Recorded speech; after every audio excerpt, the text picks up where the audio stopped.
Live, local. This is Fox 12 Now. Hello, I'm Greg Nibbler. This is Fox 12 Now. I wanted to get that live shot of Tillicum. We just missed a TriMet bus going over that, but I was trying to bring that up just in time, but nonetheless, it's already on its way, and I appreciate all of you being here with me. So we are live streaming here every weekday, starting at 1 p.m. Pacific and then going throughout the afternoon, sharing all kinds of different content and segments and conversations that we get to have on here. We're live streaming on YouTube, Facebook, our website, and our apps. So lots of places to find us and watch those segments afterward. Right now, we're going to be talking about TriMet and some new cutting edge technology that's being utilized to make your bus ride faster, including using AI for bus-only signals. We're going to discuss all of this and how that all works. Joining us right now, we have AJ O'Connor, who's the Director of Intelligent Transportation Systems. That is a great title to have. And AJ, thank you very much, for being here with us to talk about this. Really appreciate your time. You're welcome. Thank you for having me. So I think to start off, before we even get into the new signal and how this all works, can you tell us about your title and what that is that you do there at TriMet? Sure. It's often shortened to ITS, and what I'm responsible for is essentially major systems that affect service on the street. So the rail control system, bus dispatch, electronic fare, CCTV, land mobile radio, and transit signal priority. So all of those things, obviously utilizing technology and probably having to stay on top of new cutting edge technology, I would imagine is a big part of what you do. That's exactly right.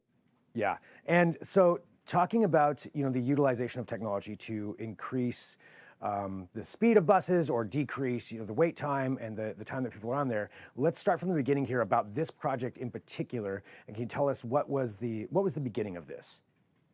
Well, the beginning was the original planning for the Division FX2 route that people might remember opened a couple years ago. When that was in the planning stages several years ago, there was a question raised. Do we want to use the existing transit signal priority system that's already in place throughout Portland? Or do we want to look and see what's out in the marketplace now, and can we improve upon what we were already using? And we researched the market and realized that the technology had advanced pretty significantly since we put in TSP 30 years ago. 30 years ago, we were the very first transit agency and PBOT, the Portland Bureau of Transportation, together implemented TSP 30 years ago. And at that time, it was cutting edge, but now we needed to move to a newer, more advanced technology. So we decided to do that, and the first implementation was going to be on the FX2 route, or the Division Transit Project. And when you talk about that priority side of things, I guess just to give a little bit of context there for when you first did it and what you've had before this new one, how exactly did that work? It's when the bus approaches, then the light could change. Could you give kind of a very basic definition of that? Sure. So the old system, or legacy system, basically has an infrared emitter on the bus. And when the bus is behind schedule and it's on a route where we know that there's detectors on the light, the bus will pulse an infrared beam. And it's exactly what the fire trucks use as well. The difference is fire trucks get an immediate change of the light. Buses are asking or putting in a request to the traffic signal system to either keep the light green or shorten and change the red faster. So that's the way the old system worked. The old system was first come, first serve. It was basically line of sight. And if you had two buses crossing on a cross street, whoever got there first got the request in first. So it didn't matter if one bus was full and one bus was empty. It was sort of first come, first serve, line of sight. That's the old system. This new system is cloud-based, so we're not actually emitting anything directly as we near an intersection. We're communicating to a cloud system, and we're communicating every single thing we know about that bus. Where it's going, how many people are on board, everything that's already going to our bus dispatch system is now going to this cloud. Then from there, they make a determination if to request TSP or not. We send that request to, in this case, it's mostly Portland Bureau of Transportation, and then that request is granted and it's communicating to 3 intersections at a time. So 3 in a row. And that allows us to serve all the other modes at that intersection before that bus gets there. So it's not trying to change the light in a very short time frame. It allows that intersection to get ready for that bus. So hopefully when the bus gets there, it gets there and it just gets a green light. Interesting, and I would imagine having it that way, so it's doing it ahead of time before the bus gets there, probably also helps the regular flow of traffic as well, in that it's not quickly turning it into a red light when it was green for, 20 seconds or something like that. Absolutely, that's absolutely right.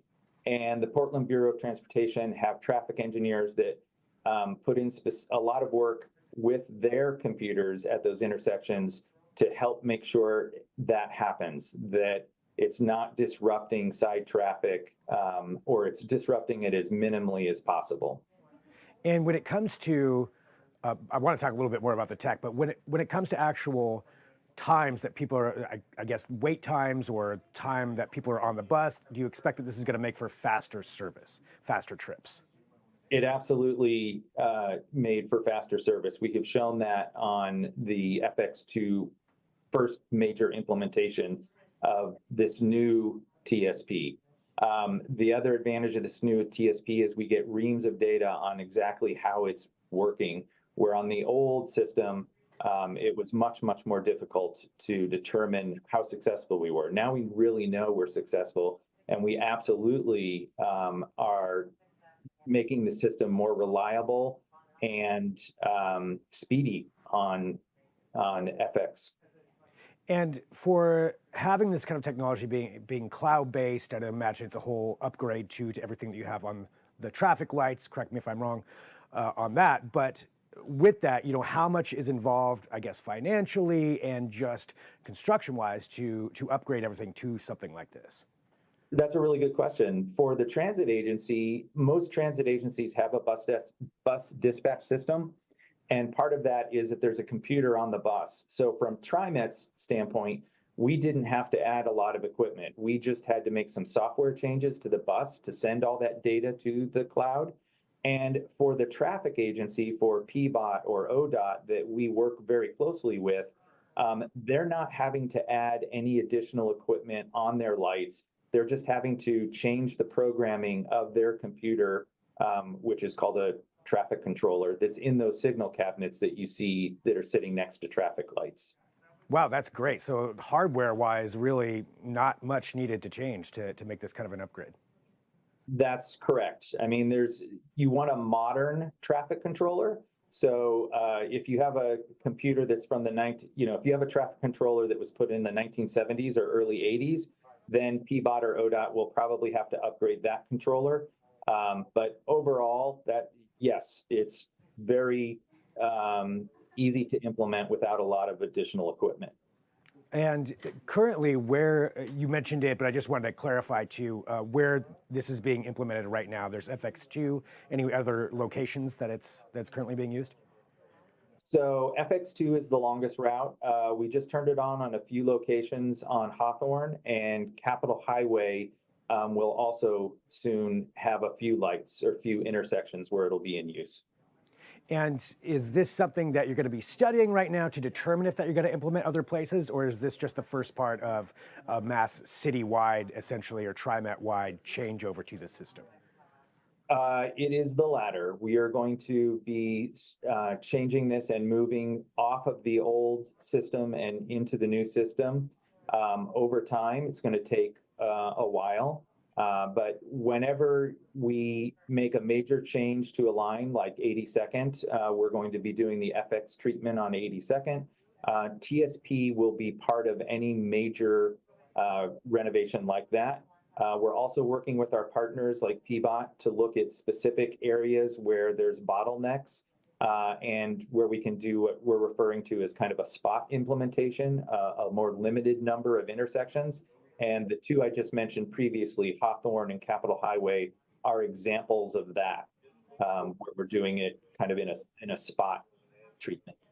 What is the main thing that TriMet riders are going to notice as far as either ride times or just physically seeing something different when they're taking a ride that utilizes this technology? Well, hopefully you're not going to notice it, and what you would notice is just more reliable service and the bus being on time and not sitting in traffic with every other car and waiting at a light. What you might notice is that you're just getting green. You're getting green light after green light after green light. The one noticeable thing is in some locations we have a bus only signal, and TSP will activate that bus only signal. So that allows the bus to move through the intersection when other cars are not. There's 7 locations on Division right now. There's one that we just implemented on Hawthorne. They might notice that. It looks, if you ride light rail, it looks very similar to the light rail signals that a light rail vehicle gets when they're able to proceed. You'll see a vertical white bar indicating that the train or the bus can move forward. And my last question here too is just because I find the technology really interesting, and you mentioned that you went out into the marketplace to see what other people or see what was out there. And I guess my question is this kind of system being utilized in any other metropolitan areas currently?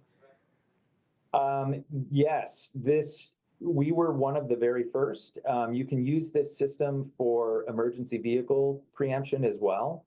And the same company that we're using has implemented it for emergency vehicle preemption in several cities in California.